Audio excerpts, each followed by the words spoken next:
been a busy weekend for South Africans living abroad who cast their ballots at over 111 foreign missions around the world. Here, the Electoral Commission of South Africa has confirmed that the smooth voting with no major incidents reported.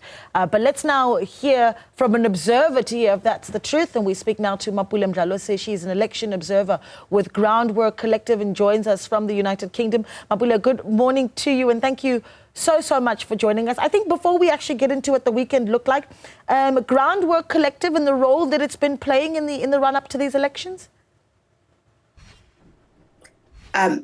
Yes, so they're an independent organisation, a charity, and they observe, like they've been recruiting and asking people to volunteer to observe independently to ensure that, you know, everything is fair and transparent during the elections.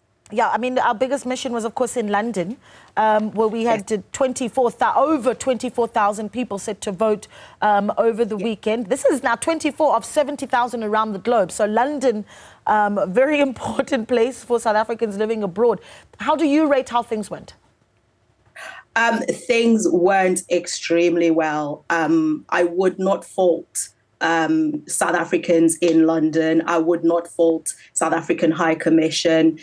Things were just in order. It was all set from the dry run that we did on Friday up until the end last night, yesterday, where they were counting the envelopes and sealing them.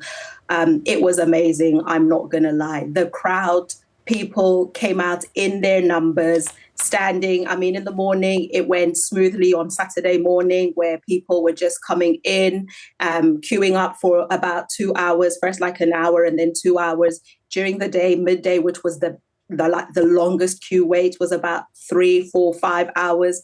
And people were just happily standing, chatting away, seeing others and, you know, just getting ready to vote.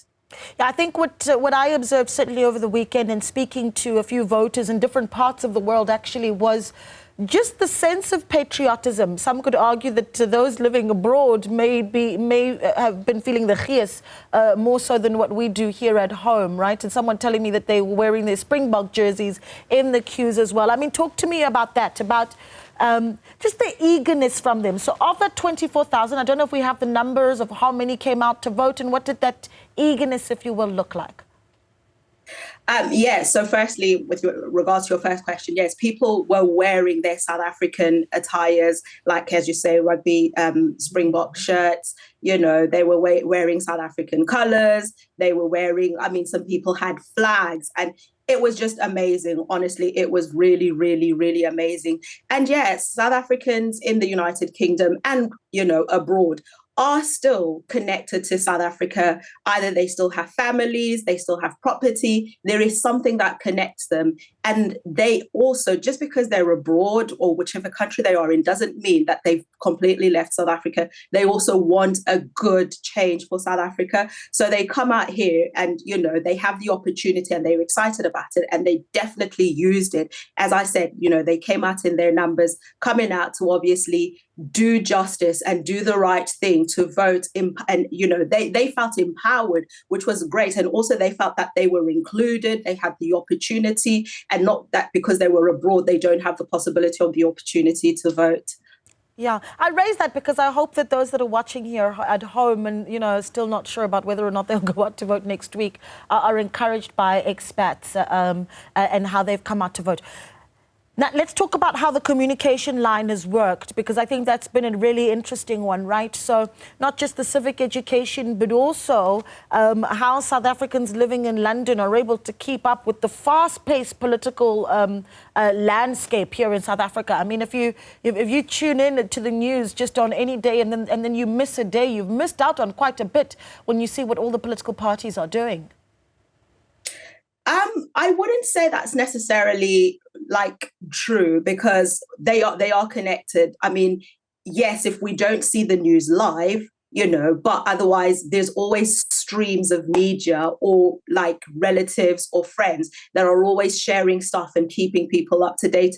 So social media plays a huge part in South Africans abroad being able to receive communication, to understand what's going on. And I think also South Africa being in news about what's actually happening, the prominent things like the elections. We're hearing about the elections, so that also allows us to be up to date. It's not completely isolated. And then, as I say, as we've got friends, we've got relatives, we've got people in South Africa who also, when we talk to them, share with us what's going on, and we talk about what's going on. So then a reminder as well that once we've talked about it and, it's coming out in the news, they make us aware. So then we also, within our circles, there's lots of circles, there's lots of groups. People have formed groups on WhatsApp, people have formed groups on social media, on LinkedIn, people have formed groups on Facebook. So you're always getting something. For myself, I'm in quite a few South African groups. So I'm always sharing information, and specifically when it was coming to the elections, starting from last year where, it was about registration at the end of the year, and then there was technical issues. We couldn't register at the end of December, but we were able to register in January. I was keeping up to date because I was asking people back home, can you just check? What's the updates? Can you let me know? Check also on the South African High Commission website as well. Check on the Durka page, for expats abroad. Whatever updates there are. And somebody who's keen is always out there sharing this information, whatever they receive, sharing with people be on the lookout. So we always have channels of communication, that the lines of communication are never really broken, because there's always somebody who will feed that into South Africans. Yeah, and Mapule, I'm curious, with the political parties campaigning here at home, has there been a sense as well that they're speaking to expats, particularly in an area like London where you've got the biggest group of voters? I don't think I can comment much on that one, because personally, I haven't actually seen that.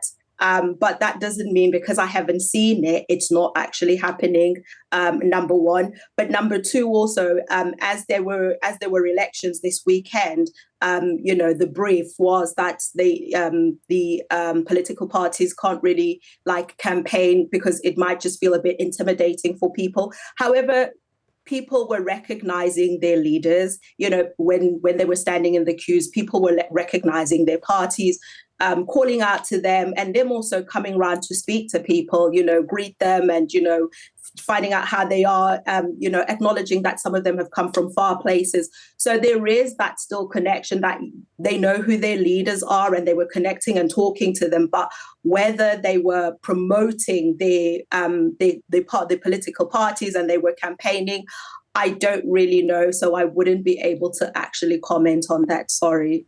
Yeah, I'm looking at, and this is just my final thoughts, and you can give us your message as well to South Africans as we prep for next week, Wednesday.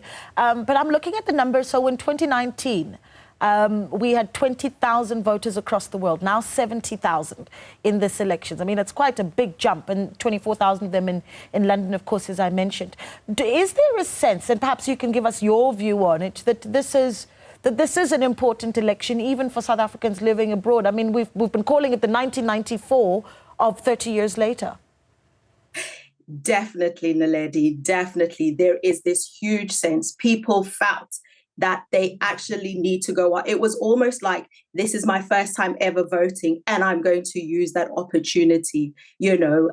People were they were drawing themselves out in terms of, I don't want to miss the elections. I've registered, but how do I check again that I've registered? And, we thank goodness for social media, thank goodness for QR codes, because those were available on hand. People were able to sort of check for themselves, no longer sending an email off and waiting another week to have a confirmation to say that you're registered. So people had this urgency and had this sense of, I need to go out and vote. I need to go and make a difference, because I need to see the change. I want the change. I'm talking about a change, but there's no point in me talking about the change if I'm not going to act on, making that change. So their action to what they were saying was, I need a change. I'm coming out to go and vote. And here they were coming out to vote. Brilliant. A great example for the rest of us as well, as we prep for next week, Wednesday. Mapule, thank you so much for that update. Mapule Mdlalose is an election observer with the Groundwork Collective, speaking to us there from the UK. So